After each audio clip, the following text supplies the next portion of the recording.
Sala TUSP, o podcast do teatro da Universidade de São Paulo. Uma sala virtual onde a gente conta histórias da história do teatro.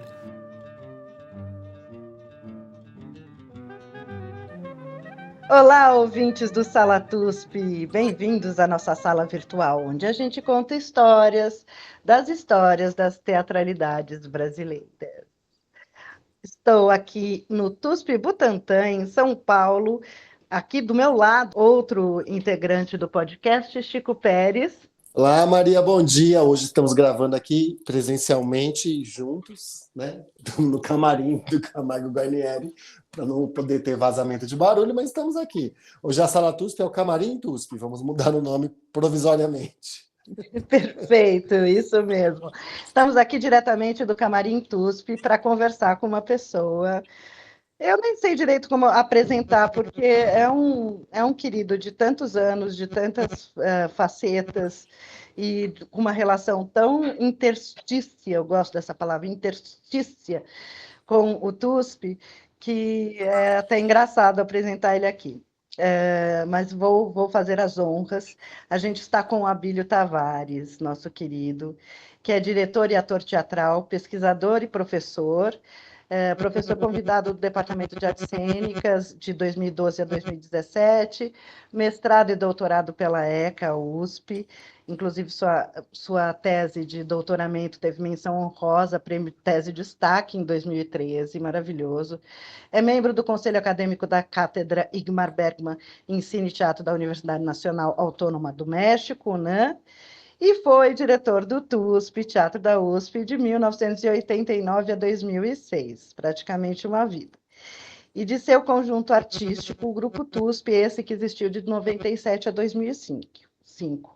Coordenou o projeto Ademar Guerra, de estímulo ao teatro no interior do Estado, da Secretaria do Estado da Cultura de São Paulo, onde nós trabalhamos juntos, inclusive, e o projeto da Tenda Cultural Ortega y Gasset, da Pró-Reitoria de Cultura e Extensão Universitária da USP.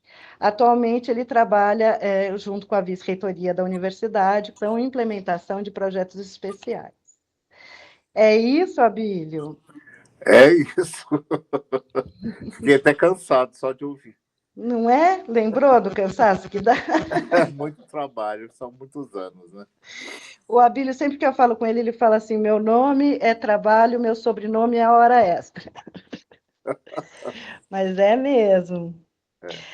Por que estamos conversando hoje com o Abílio? Além de toda essa relação do interior do TUSP e da universidade, o Abílio foi responsável pela realização de um festival de teatro universitário durante alguns anos, que juntava os campi da cidade, aqui de São Paulo, da cidade de Bauru, Piracicaba, São Carlos, enfim, os campi do interior. Como que foi a ideia de fazer o teatro, a mostra de teatro? Veio de você, eram mais pessoas? Olha, bom dia a todos. Inicialmente, muito obrigado pelo convite. É sempre um prazer enorme falar sobre esse assunto, falar sobre essas coisas que foram experiências muito legais e com pessoas tão queridas como a Maria, o Chico e todo o povo do TUSP, com o qual eu tenho uma relação muito afetiva.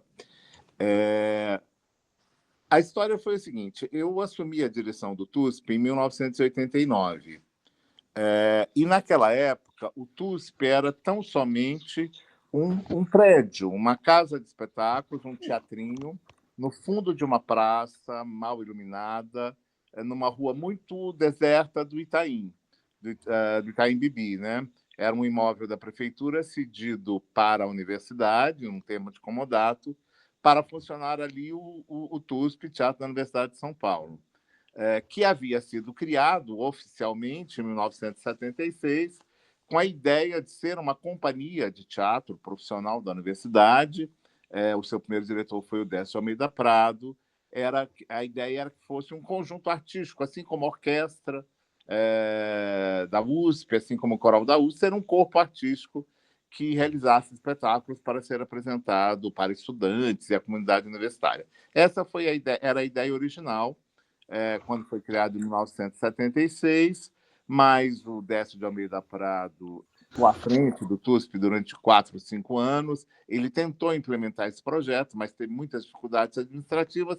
Esse projeto acabou não indo para frente, e o que restou do projeto foi um espaço físico, aquele teatrinho que, na verdade, era um auditório de uma biblioteca infantil da prefeitura, a Biblioteca Anne Frank, que fica no Itaim, que foi cedido para a USP, um auditório muito pequenininho, com condições muito precárias, e aquilo virou o TUSP durante muitos anos. Então, quando eu assumi a direção do TUSP, o TUSP tinha se resumido àquilo, aquele espaço físico que não funcionava o ano inteiro, que abrigava as produções dos espetáculos curriculares, tanto do Departamento de Artes Cênicas quanto da IAD, que ainda não tinha o seu teatro no campus. Então, ele funcionava esporadicamente, nos fins de semestre. Quando eu assumi a direção, eu comecei a pesquisar a documentação do TUSP para tentar entender o que era aquele projeto, né? E aí eu fui descobrir, eu fiz um levantamento de cerca de quase 100 processos na universidade, processos administrativos, burocráticos, que tinham a palavra teatro.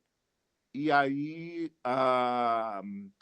para tentar resgatar um pouco o que era a história do TUSP. E foi aí que eu descobri que o projeto, foi nessa pesquisa que eu descobri que que aquele prédio, que tinha ficado virado só um prédio para apresentações, muito precário, mal equipado, sem condições, na verdade, ele tinha tido este projeto de 1976, quando ele foi criado oficialmente, mas antes disso, ele tinha tido um projeto na década de 50, que era um projeto quando não existiam ainda as escolas de teatro na USP, porque elas foram.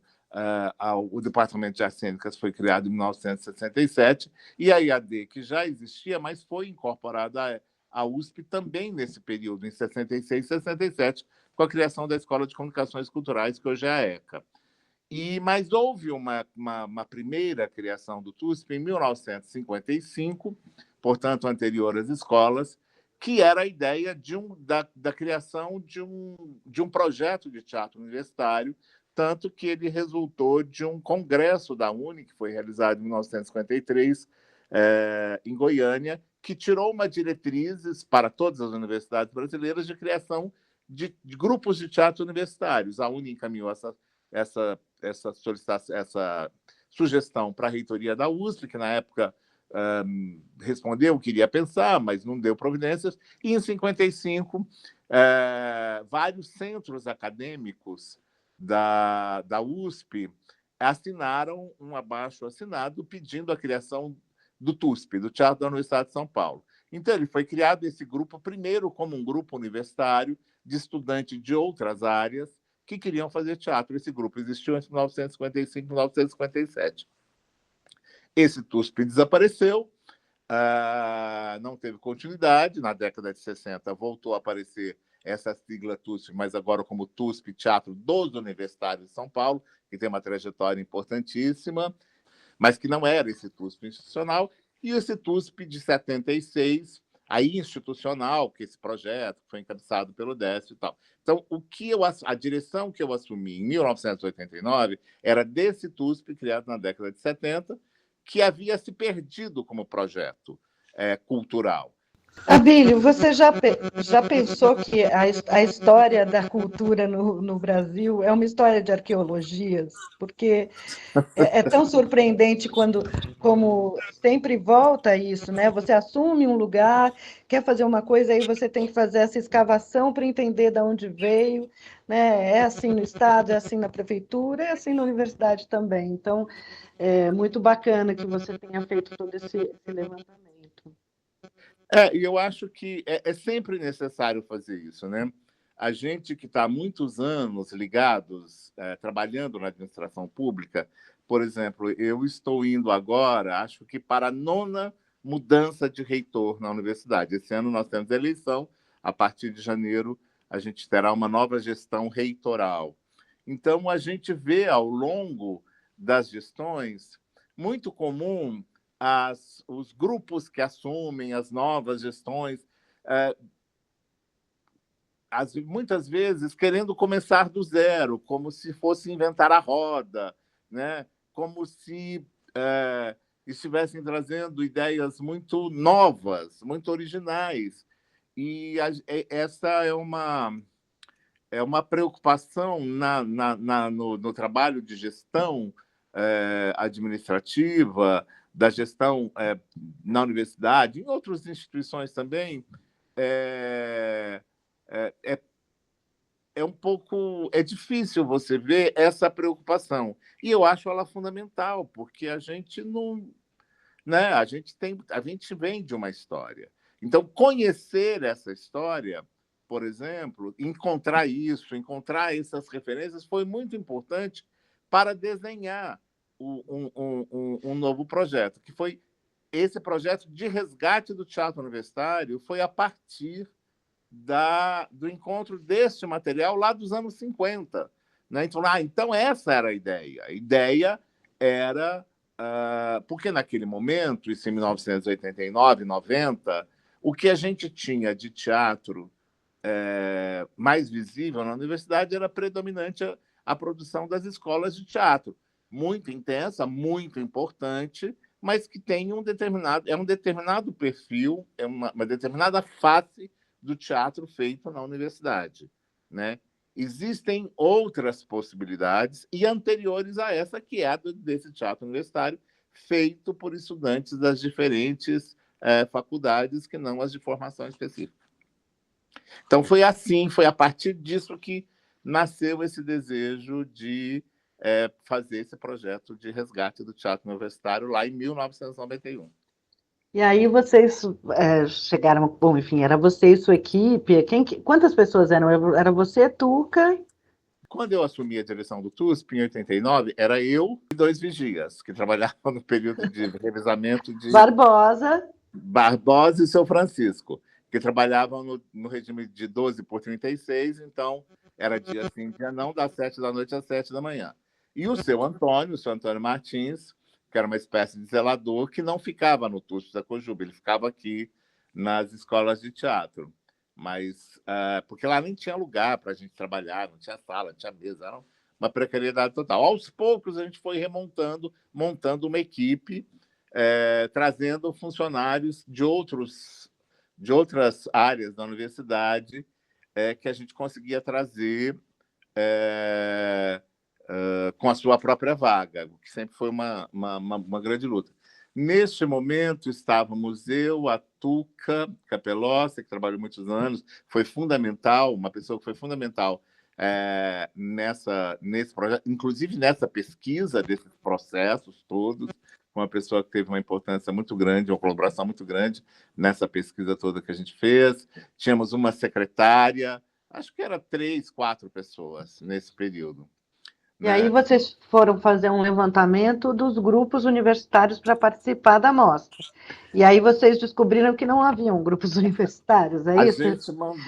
A gente mandou o pró-reitor de cultura na época, que era o professor João Alexandre Barbosa, mandou um ofício para todas as faculdades da USP inteira, capital e interior, para os centros acadêmicos, perguntando notícias, porque a ideia nossa foi, de cara, a de fazer um festival de teatro universitário. Né?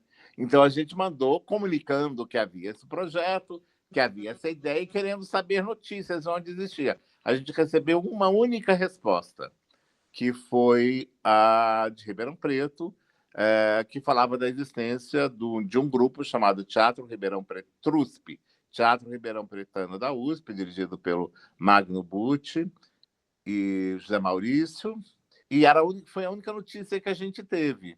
Né? Aí a gente marcou uma reunião com os diretores de todos os centros acadêmicos aqui em São Paulo, para falar, então vamos pensar como é que a gente faz junto. Veio uma única pessoa do centro acadêmico da Escola de Educação Física, era o presidente do centro acadêmico, chamado Ibsen Wild, que tinha interesse, manifestou interesse, porque o pai tinha feito teatro e por isso tinha batizado ele com esse nome, né?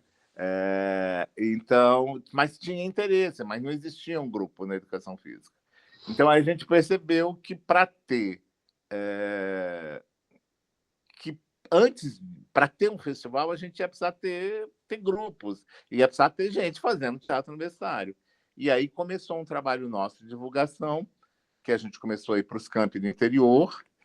Nessa época eu fazia um espetáculo chamado Olha Pra Mim Me Ama, e a gente saiu apresentando pelas faculdades, aqui em São Paulo e pelos campi da USP, a gente apresentava o espetáculo, que era uma forma de atrair as pessoas interessadas em teatro, e na sequência a gente conversava sobre a possibilidade de existir ali naquele lugar uma atividade de teatro, a gente tentava identificar quem tinha interesse, e a partir daí a gente foi localizando esses grupos de interesse e pensando estratégias para viabilizar a formação de um grupo ali naquela unidade, naquele campus.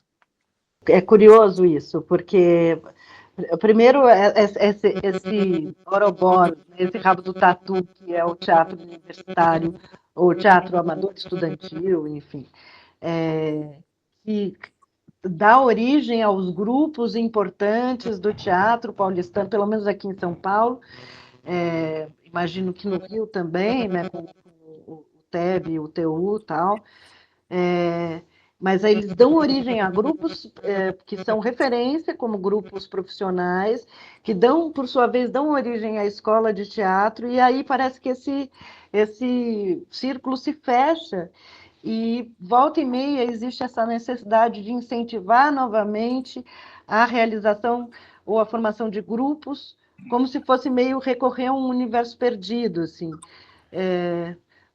Como que você vê isso? Porque a gente conversando com a Neia, diretora do grupo da Poli, né, atual, ela falou isso. Eu acho que a gente deveria pagar para pessoas formarem grupos, que é o caso, né? No caso do grupo da Poli, o centro acadêmico que paga o valor do diretor que mantém o grupo.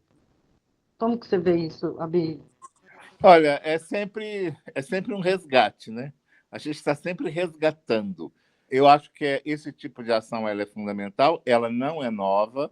Quando a gente fez isso a gente fez isso em 1991 para poder viabilizar esses grupos, sobretudo os grupos do interior, a gente contratou diretores profissionais na época para poder, porque era uma grande carência. A gente identificava um número grande de pessoas que tinham interesse, mas havia duas grandes carências. Uma, acesso a textos, a informação. A gente está falando de uma época que não tinha internet, né? Então, acesso a texto, ao que fazer, como fazer, e a grande carência de direção, de alguém que orientasse, alguém que organizasse. Então, a gente fez isso para viabilizar. A gente contratou um diretor de teatro para cada um dos campi do interior, na época eram 5, né? Bauru, Piracicaba, Pirassununga, Ribeirão Preto e São Carlos.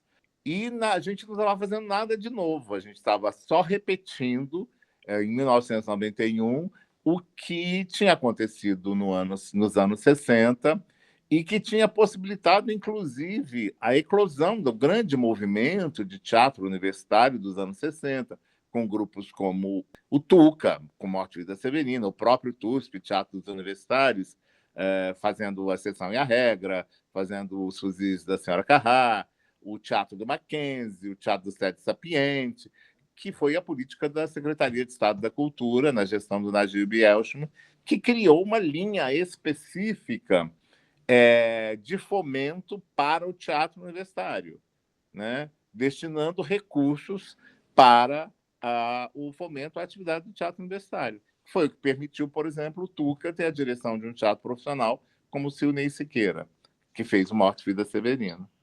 Então, eu acho importante e fundamental. Me conta, assim, quantas edições foram do festival?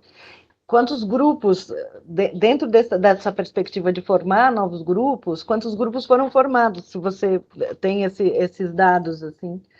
Olha, foram 6 edições do festival, 1991 a 1996.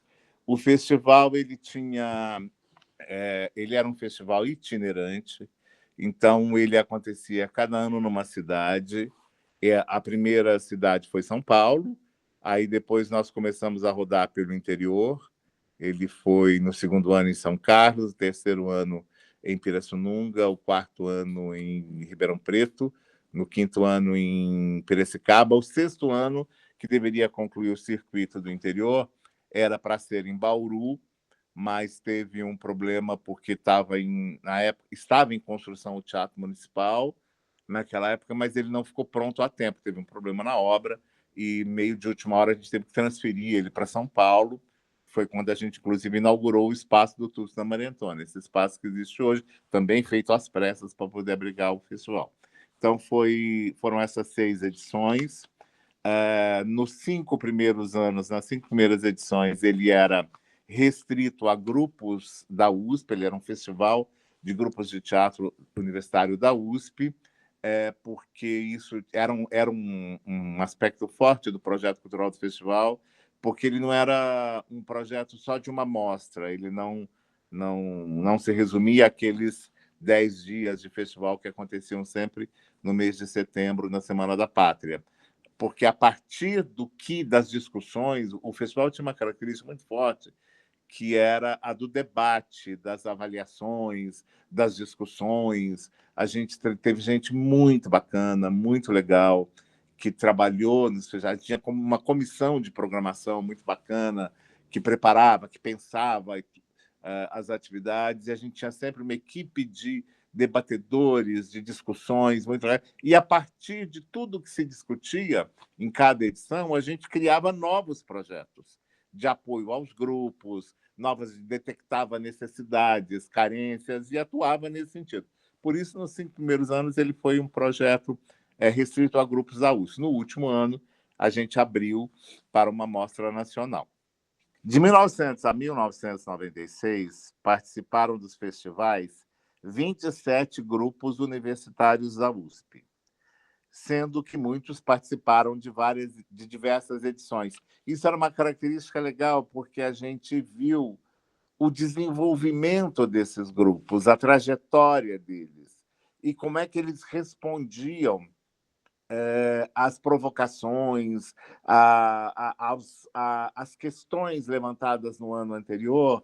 Isso era uma coisa muito legal, assim, porque, além do festival, a gente fazia o festival em setembro, e em março do ano seguinte, a gente fazia um encontro preparatório do festival, já na cidade onde aconteceu o festival, com esses grupos, onde a gente amadurecia as discussões do festival anterior e estabelecia, juntos com o grupo, novas diretrizes para o próximo festival. Então, a gente foi vendo, e a gente teve muitos colaboradores, como debatedores, palestrantes, como Maria Thaís, Silvia Fernandes, Silvana Garcia, Roberto Malé, Tish Viana, o Toque participou de uma edição, o Antônio Araújo, o Sérgio de Carvalho, pessoas que foram acompanhando essa trajetória e a gente ia pensando juntos. Tinha esse aspecto interno do festival, de você criar determinadas ações. Por exemplo, a gente chegou uma época do nível dos debates, a gente começou a perceber os próprios diretores dos grupos, os grupos começaram a solicitar, por exemplo, um apoio no sentido de ampliar os horizontes teóricos, por causa das discussões que aconteceram no festival. A partir disso, montou-se um grupo, montou-se um curso, durante um ano, sobre um curso de estética e de teorias do teatro. Então, esse aspecto da gente trabalhar com os grupos que a gente sempre acompanhava nos propiciava isso, né? E, Abílio, o financiamento disso era a Pró-Reitoria? Pró-Reitoria, fundamentalmente Pró-Reitoria de Cultura, o orçamento próprio do TUSP, mas como o festival foi crescendo, a gente teve que começar a buscar recursos externos. Então, a gente começou a ter, num primeiro momento, tinha o recurso da universidade, e a gente buscava um apoio local na cidade que ia sediar o festival, um apoio da prefeitura. Então, a gente chegava lá e era toda aquela novela de conseguir o apoio local da cidade para viabilizar algumas despesas. Primeiro que eles olhavam para a gente com uma cara de que, assim, né, nunca entendiam, a gente contava, a gente falava, a gente levava fotos, um monte de coisas, falava, não entendiam nada, assim, era sempre muito difícil. E, invariavelmente, quando terminava o festival, no último dia, chegava o prefeito ou o secretário municipal de cultura, falava para a gente assim: ah, então era isso! Ah, que maravilha! Então vamos fazer o ano que vem, porque agora que a gente percebeu, podemos colaborar muito mais. Só que a gente estava indo para outra cidade e começamos essa novela de novo. Então tinha essas parcerias, e aí tinha uma variação de grau de participação da prefeitura local, mas a partir do terceiro, quarto ano, a gente já teve que começar a buscar recursos fora. Então, por exemplo, no Festival de Ribeirão Preto, foi um festival muito grande, muito caro, a gente já teve patrocínio da Fundação Banco do Brasil. No Festival de 95, a gente teve um patrocínio da nossa Caixa. E no Festival de 96, a gente teve um patrocínio que não chegou. Isso foi uma das razões pelas quais, inclusive, o festival terminou, porque era um patrocínio que estava certo, e teve uma daquelas coisas que o festival, ele é sempre acontecido em setembro, e em dezembro, por conta desse problema com o Teatro de Bauru, adiou, teve que fazer correndo na última hora em São Paulo, ele aconteceu em dezembro. E a gente tinha um patrocínio da Telebrás, do Ministério das Comunicações, uma coisa assim. Eu lembro que era na época que o ministro era o Sérgio Mota, só que virou o ano, e antes de virar o ano, alguém tinha que ter assinado um papel até o dia 31, estava tudo A gente certo. está me dando até suor frio, Abílio, porque sabemos que isto pode acontecer, né? E assim, alguém tinha que ter assinado um despacho até o dia 31 de dezembro, e esse despacho não foi assinado. Na época era R$100 mil esse patrocínio, isso em 1996. Ai, meu Deus. E esse patrocínio, e aí se perdeu, porque perdeu o ano, virou aquelas coisas, né? Assim, era do ano. Sim. E o dinheiro não chegou, e a gente ficou com todas as contas para pagar. A universidade disse não mais, né? Porque todo ano era essa loucura, era assim, a gente fazia apostando, a gente começava a fazer sem ter o dinheiro, a gente ia fazendo, mas o festival adquiriu muita força dentro da universidade. Era um evento que tinha um apelo muito grande. Todas as pessoas da administração gostavam porque ela tinha isso. Tinha grupos das várias faculdades. Mas tinha os grupos de funcionários também, né? Tinha Que você disse. Isso é tão maravilhoso. Ele era muito representativo. Mas este episódio foi muito determinante, assim. Foi bem difícil, Sim, né? imagino. Então, porque ele foi ficando um evento caro por conta da estrutura, do que ele mobilizava e tudo, né? Sim, Abílio, eu te conheço, conheço como produtora, eu sei que você não gosta de coisa pequena. Você como é que chama? É grandes espetáculos. Então, eu queria que você contasse alguma particularidade, assim, de uma loucura que vocês fizeram durante os festivais, porque deve ter tido. Eu te conheço. Tem coisas muito legais, assim. Eu acho que tem dois momentos do festival que, para mim, são muito especiais. O primeiro foi porque o festival, ele era, nos dois primeiros anos, ele era um festival competitivo, porque ele tinha aquelas categorias de premiação, né? Melhor espetáculo, melhor ator, melhor diretor, aquelas coisas, porque a gente se baseou no modelo do Festival de Blumenau, que era a única referência que a gente tinha de festival de teatro universitário, que na época tinha esse modelo. E porque tinha aquela ideia de que a competição sempre estimula, né, as pessoas a participarem. Foi uma discussão longa que a gente teve no festival. Até tem essa coisa de estimular, né, das pessoas darem o seu melhor. Mas a premiação ela é ótima e valoriza, ajuda muitos grupos quando você ganha. Porque eu lembro, por exemplo, o grupo de Piracicaba ganhou muitos prêmios no primeiro festival. E voltou, e isso foi ótimo. O campus comemorou, né, e tal, não sei o quê. Mas aquele que não ganhou, né, volta para casa com o rabo no meio das pernas. Mas, então, a gente tinha no primeiro e no segundo ano, essa categoria tradicional de premiação. E no segundo ano, o festival foi em São Carlos, foi todo no Teatro Municipal de São Carlos, que é um teatro, uma casa de teatro, né? Um teatro com seus equipamentos, com urdimento, com recursos, né? E tudo. E a gente montava uma puta equipe técnica, de cenotécnicos, iluminadores, cenoplastas e tal. Então, os grupos tinham, no momento da sua apresentação, uma infraestrutura muito boa, muito profissional. E teve um espetáculo de Pirassununga, que era o espetáculo chamado Lenda Crioula, que foi muito bacana. Pirassununga é um campus que é uma fazenda, né, onde tem a escola de zootecnia e uma parte do curso de veterinária. E então é um campus muito rural, são um campus enorme, uma fazenda enorme e tal. E ele tinha muito, o espetáculo tinha muito esse aspecto rural e tinha muitos efeitos. O espetáculo dirigido pelo Luiz Alcazara, ele usava muito dos recursos da Caixa Cênica. Tinha uma hora que tinha uma chuva de galinhas que vinham do teto, tinha uma hora que descia um São Pedro do Ordimento num balanço. Era um espetáculo muito onírico, muito divertido, utilizando todos esses recursos. Depois que terminou o espetáculo, a gente foi visitar esses grupos nos seus próprios locais de apresentação. E a gente viu esse mesmo espetáculo apresentado lá em Pirassununga, num auditório de uma escola pública que eles conseguiram.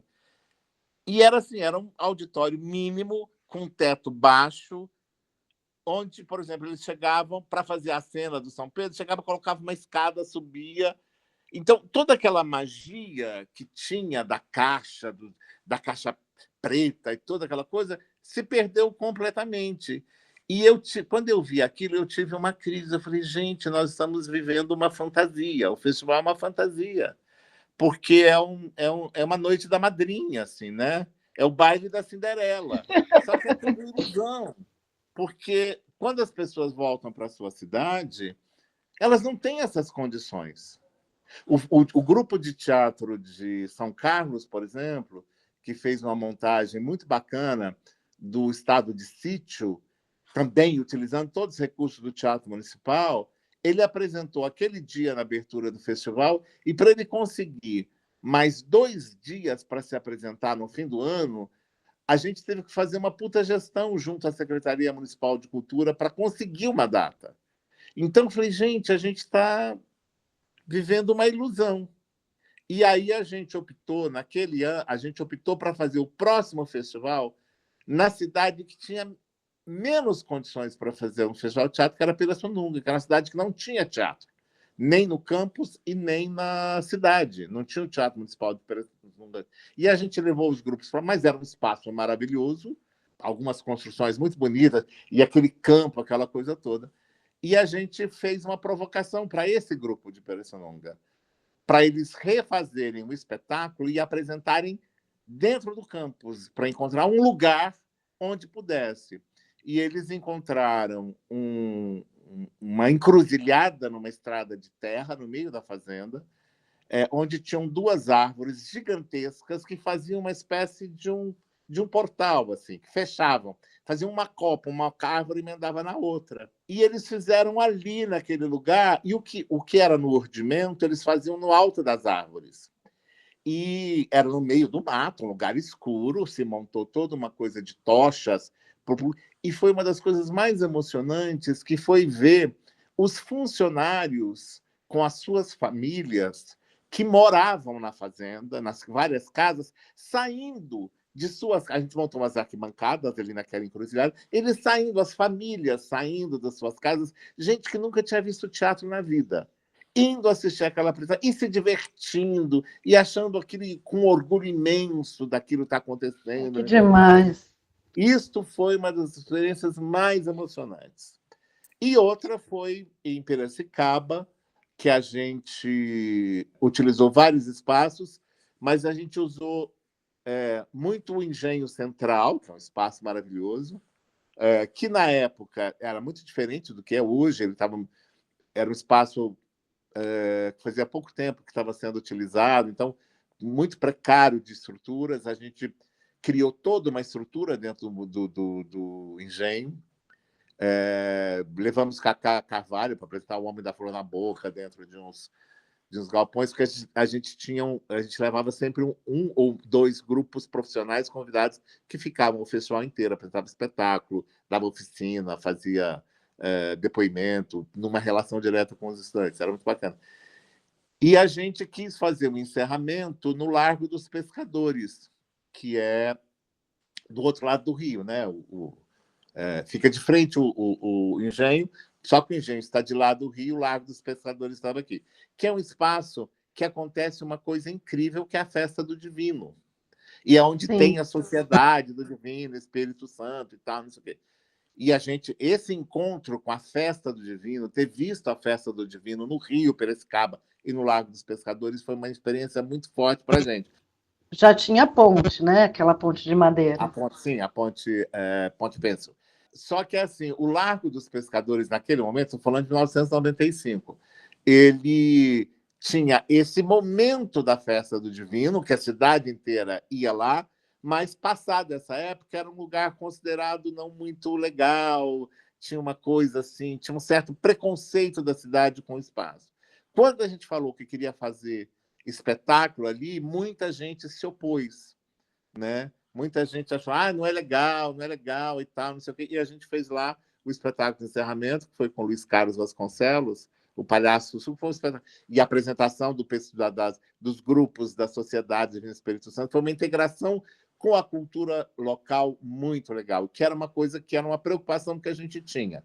A gente chegava na cidade e, como eu sou do interior, né, eu vivi muito isso, assim, vi muita gente chegando, eu sou de Minas, de Uberlândia, ou de Belo Horizonte, ou de São Paulo, ou do Rio de Janeiro, gente de teatro chegando para se apresentar, assim, e como se estivesse trazendo a luz para nós, né? Tinha muito essa preocupação. Eu sabia da força que a gente tinha, a força que a USP tem, a presença que a USP tem nessas cidades, a dificuldade que a USP nessas cidades tem de interlocução com a comunidade local, e a gente tentava quebrar isso. Então, a gente estabelecia pontes, a gente fazia reunião com os grupos da cidade, tentava criar... Então, de maneira que cada festival ele teve uma cara diferente.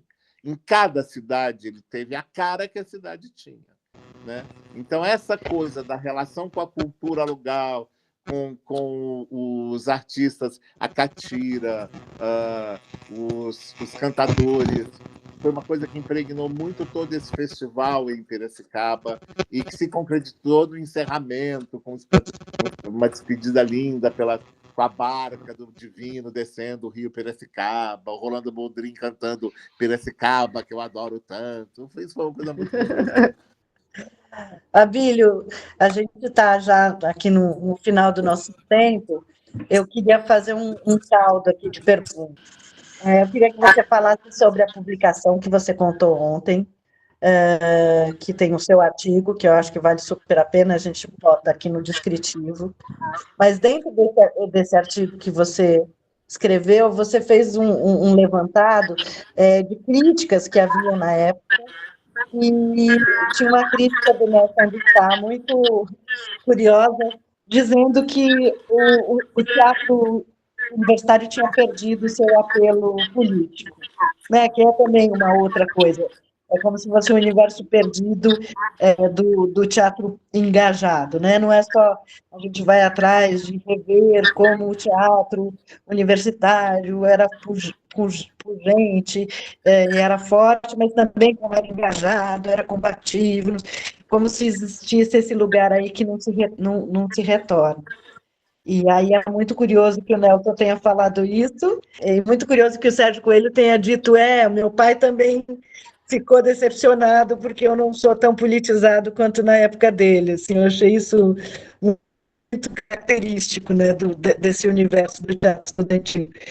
Dito tudo isso, eu queria que você me dissesse, como eu estou perguntando para todos que estão passando aqui pelo podcast, o que para você é a característica do teatro estudantil que faz dele algo especial? O que é próprio do teatro estudantil e que faz dele algo independente e com sua grandeza, para além do teatro profissional, enfim, teatro comercial? Eu vou ler uma coisa aqui que eu escrevi, que é exatamente como eu começo esse. Você falou da publicação. Esse é um livro publicado pelo Centro de Preservação Cultural da USP. Ele foi editado pela EDUSP, então é possível ter acesso a ele no site da EDUSP ou nas livrarias da EDUSP. É um livro que chama-se História e Cultura Estudantil, Revistas na USP. Nesse livro tem um capítulo que eu escrevi que chama Em Cena os Estudantes. Eu pensei um pouco sobre isso e eu escrevi umas coisas assim. Que ao longo da história, o teatro feito por estudantes pode adquirir diversos aspectos.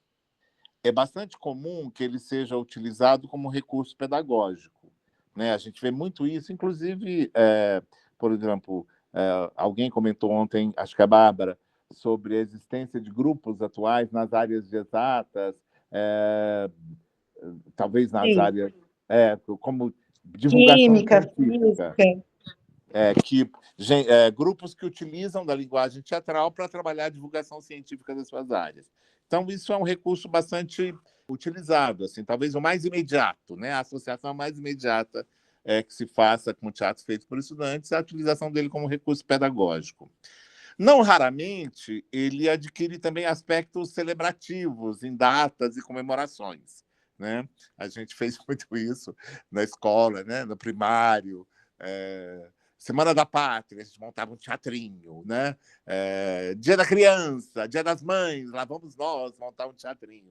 Então, ele aparece com essa frequência. Mas acho que a sua maior potência se revela quando ele se move a partir de um desejo de atuação, e de atuação em uma determinada realidade que ela precisa ser revelada, criticada, transformada, melhorada. Então, eu acho que a característica principal dele é esse desejo de agir, esse desejo de interferir. E nessa atuação, ele apresenta 3 características fundamentais. Uma, que é a da crítica aguda e mordaz dos costumes, através da derrisão, do escárnio, da paródia. Isso é uma coisa presente nos espetáculos satíricos feitos por estudantes e que, geralmente, tem como tema a sua própria vida universitária e personagens reais de seu cotidiano, principalmente professores e autoridades. Isso é uma tradição que vem da Idade Média, na Europa, dos primeiros anos das universidades, dos goleados, e que atravessa e que é presente até hoje, que está, por exemplo, em coisas como a peruada dos estudantes da Faculdade de Direito lá de São Francisco, desde o século XIX, no show Medicina da Faculdade de Medicina. É sempre uma crítica, não é à toa que o lema, tanto dessa peruada da Faculdade de Direito lá de São Francisco, quanto do show Medicina, é a famosa frase do poeta francês do século XVII, Jean de Saint-Ville, que é "Ridendo castigar-te mores, rindo castiga-se a moral". Esse é um traço muito forte do teatro feito por estudantes universitários.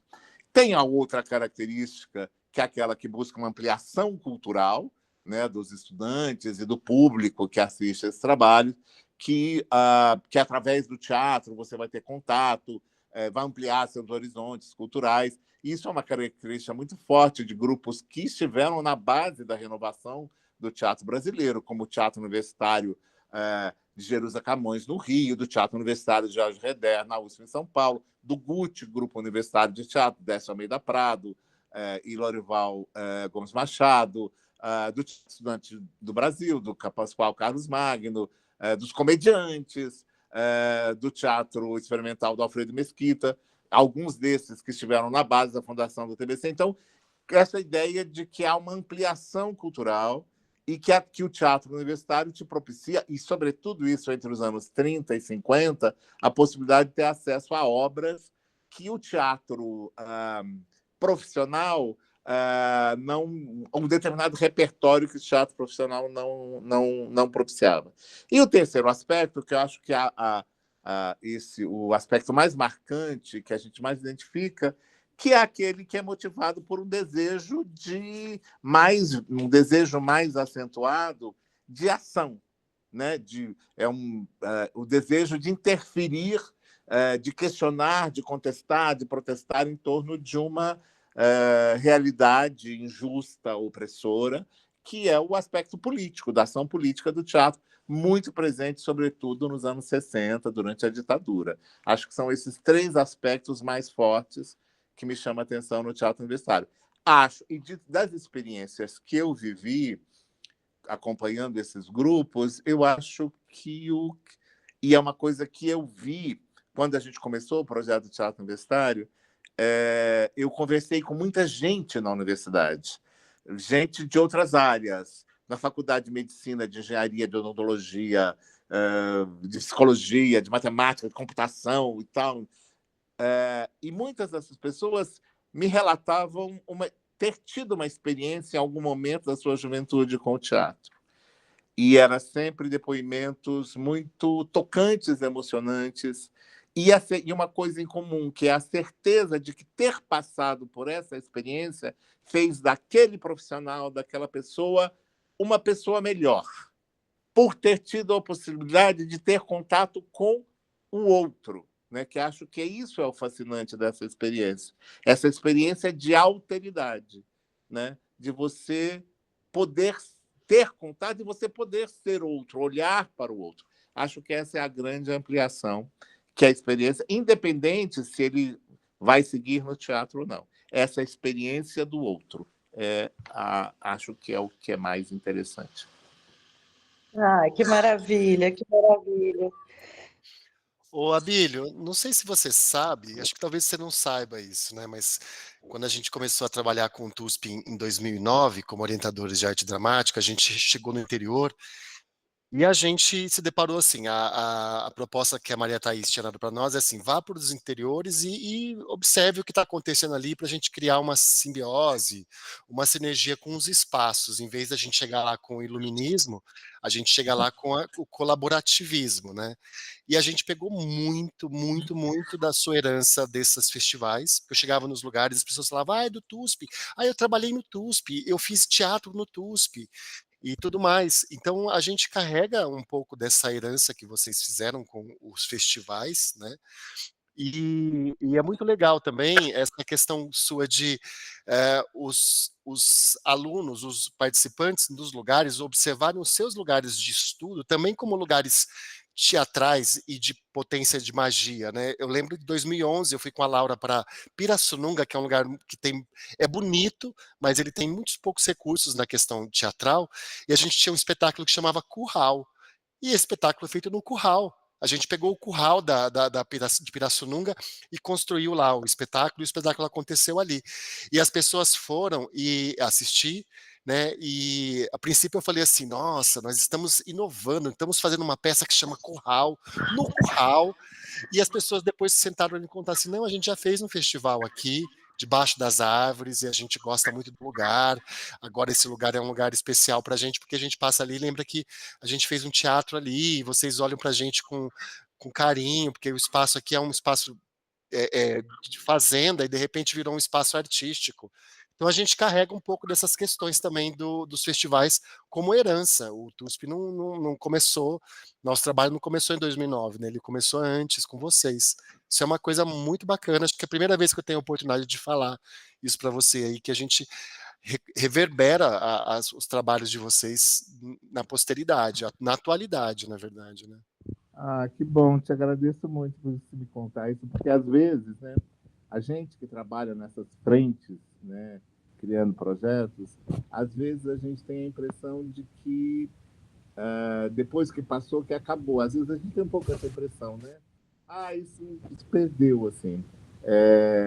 Mas não, então quando a gente ouve isso é muito bacana. E nos momentos mais difíceis, e é muito bom ouvir essas coisas, porque assim, nos momentos mais difíceis, e não foram poucos, assim, de inviabilidade, de você falar assim, meu Deus, isso como é que vai fazer, né? Como é que faz? É inviável, não vai dar certo. Mas, sei lá, né? A gente é louco. Nos momentos mais difíceis, você fala assim, gente, larga, né? Deixa a mão, não precisa de tudo isso. O que me dava força para continuar, era justamente essa ideia. Falava assim, daqui 30 anos, que já é agora, né? Porque já tem 30 anos, essa pessoa, esse estudante de engenharia que passou por aqui, provavelmente nunca mais vai fazer teatro na sua vida, mas daqui 30 anos, essa uma semana que ele passou em Pirassununga, em 1993, isso vai ser uma memória, isso vai fazer dele alguma coisa. Quando ele fala, aquele barzinho nas madrugadas que a gente montou em Pirassununga em 1993, o que eu vivi, era isso que dava força.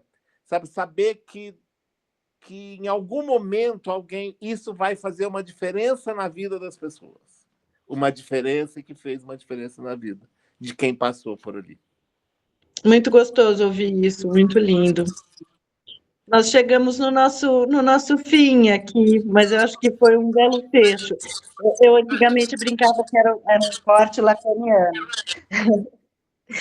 e que era o momento da gente terminar em alto astral sobre o futuro e o presente. Muito obrigado, é sempre bom falar dessas coisas.